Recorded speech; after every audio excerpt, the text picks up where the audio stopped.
जन्मों से भले दोनों रहेंगे साथ में, करम तो है विधाता के हाथ में।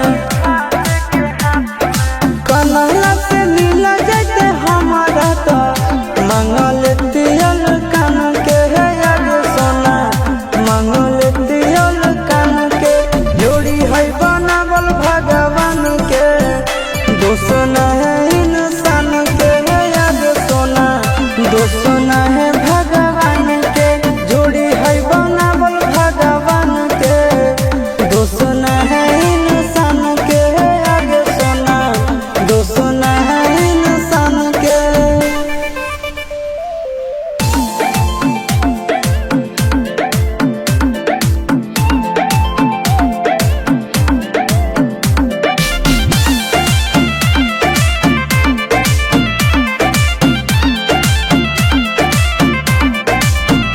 आगे तोर नहीं कसूर नहीं हमर कसूर गे, दोनों के कैला का ऊपर वाला दूर गे।